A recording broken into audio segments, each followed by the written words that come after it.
استخارے کا جو مسنون طریقہ ہے اور جو حدیث سے ثابت ہے، وہ اگر بندہ اس پر عمل کرے تو انشاءاللہ اللہ رب العزت ہر اس کام میں بندے کے لیے خیر عطا کرے گا جو کام بندہ شروع کرے گا۔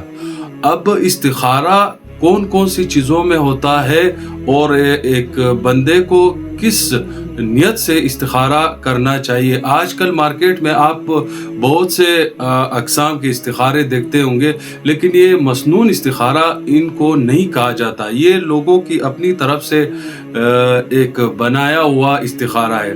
اس پر 100% عمل نہیں کیا جاتا۔ عمل اس پر کیا جاتا ہے جو احادیث سے ثابت ہو، یا کوئی قرآن سے کوئی ثابت ہو یا حدیث سے۔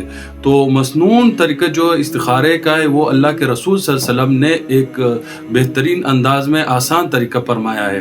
طریقہ کار یہ ہے کہ جب بھی کسی بندے کو کوئی حاجت پیش ہو، یعنی کسی چیز کے بارے میں شک ہو کہ میں یہ چیز کروں یا نہ کروں، اس میں میرے لیے خیر ہے یا نہیں ہے، تو اس میں استخارے کا جو عمل ہے وہ کیا جاتا ہے۔ عمل بڑا آسان ہے اور آسان انداز سے کیا جاتا ہے۔ حدیث شریف میں جو طریقہ کار آیا ہے وہ اس طریقے سے ہے کہ بندہ جو ہے پہلے 2 رکعت نفل صلاۃ استخارہ کے نام سے پڑھے، اس کے بعد پھر ایک دعا ہے، وہ دعا پڑھی جاتی ہے۔ اس دعا میں 2 جگہ ان ھذا الامر ہے۔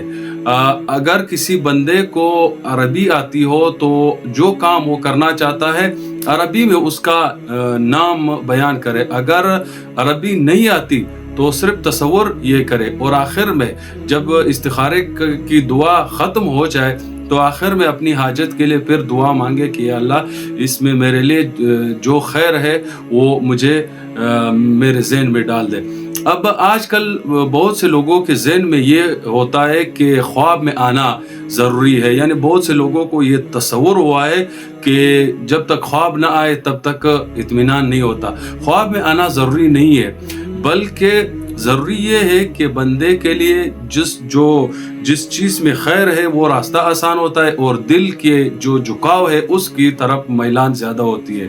تو استخارہ جو ہے وہ ایک دن بھی کیا جاتا ہے، اور اگر ایک دن میں اطمینان نہ ہو تو 7 دن تک لگاتار بھی کر سکتے ہو۔ انشاءاللہ ان دنوں میں ایک نہ ایک دن ضرور دل کی میلان ایک طرف ہو جاتی ہے۔